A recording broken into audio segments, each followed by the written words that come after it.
আমি কি বিয়ে করছি দেখি? আমি বিয়ে করিনি, আমি অবিবাহিত, আমি সিঙ্গেল। দাদারে পাবলিক হুদাই মানুষের পিছে আঙুল দেয়, সিঙ্গেল মানুষের উপরে বিবাহিতর ট্যাগ লাগায়। আমার ছেলে মেয়ে আছে, বাট আমি সিঙ্গেল, আমি বিয়ে করিনি। এইটা আবার কি কইলো রে বেডি? বিবাহ না করলে কি পোলাপান হয় নাকি? ও এখন তো আবার আধুনিক জামানা চলতেছে, হইলেও হইতেও পারে। হাসিনা আফা থাকতে একটা নিয়ম কইরা গেছিল, দুইজনের সম্মতিতে লিটনের ফ্ল্যাটে খাওয়া দাওয়া করাটা কোনো দোষ নয়। ওই নিয়ম অনুযায়ী বিবাহের আগে মা হওয়াটা আশ্চর্যের কিছু নয়। আমার ছেলে মেয়েকে দেখাই, দাঁড়াও, ওয়েট।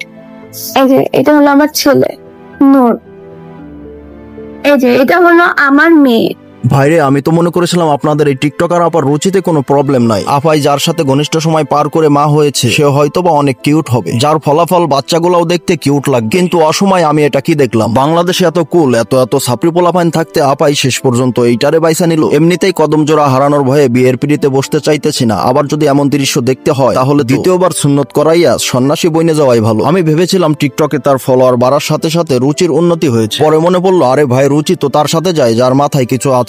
টিকটকারের মাথায় কিছু থাকার আশা করাটা নির্ঘাত বোকামি। মাথায় কিছু থাকলে কি আর পশুর সাথে এই কাজ করতে পারে? এইটাই নাকি আবার বাংলাদেশের 1 নম্বর টিকটকার। ওরে ফলো করে রাখছে কারা? তাদের চান মুখটা একটু দেখতে চাই। বিবাহ ছাড়াই কয়েকটা সন্তানের মা হওয়ার পরেও সে আশা করে লয়াল ভাতার। আবার এইটাও কয় ভাতারে কইলে মিডিয়া থেকে সইরা যায়। না রে বইন, আমরা সাদাসিধা হইতে পারি কিন্তু বোকা না। সারা জীবন আপনার এই উল্কা পাল্কা কাণ্ড দেখে আমাদের মতো লয়াল পোলাপান আপনারা বিয়া করতে চাইবো না। তবে হ্যাঁ, এই সমস্ত কিছু প্রতিবন্ধী খুঁজে নিতে পারে যারা ইতিপূর্বে দর্জন খানিক বিবাহ বন্ধনে আবদ্ধ হয়েছে, তাও আবার শুধুমাত্র টাকা দেখা। কথাটা মনে রাখেন, আপনাকে খাওয়া শেষ হোক আর না হোক, আপনার টাকা খাওয়া শেষ হইলে এদেরকে আর নেটওয়ার্কের মধ্যে খুঁজে পাবেন না। এক সময় টিকটকাররা কোনো কথা বললে ভাবতাম বড় একজন সেলিব্রিটি বলেছে, কথার অনেক গুরুত্ব আছে। কিন্তু কালের বিবর্তনে আপনাদের মুখে এক কথা পশ্চাতের অন্য কথার কারণে পাবলিক এখন সব বুঝা গেছে। বর্তমানে আপনারা মাথায় কাপড় দিয়ে কোনো ভালো কথা বললেও পাবলিকে দেখে আপনারা হুগা উদাম কইরা কথা কইতাছেন। নিজে যতটুকু করছেন অতটুকুই পাবে। হুদাই লয়াল স্লোগানে চিল্লাচিল্লি কইরা লাভ। কিন্তু একটা কথা এখনো মানতে পারতেছি, দেশে কি বেটা মানুষের অভাব পড়ছে? আপনি কেন এটার লগে থাকতে গেলেন? হাজার কথার এক কথা, পাত্র দেখা শুরু হইলে আপনারা আমারে অবগত কইরেন। আমারে একটা সুযোগ দিলে আমি ওরে পুরা ধার্মিক বানায়া ছাড়ব। বিশ্বাস না হইলে সুযোগ দিয়াই দেখেন। I love you,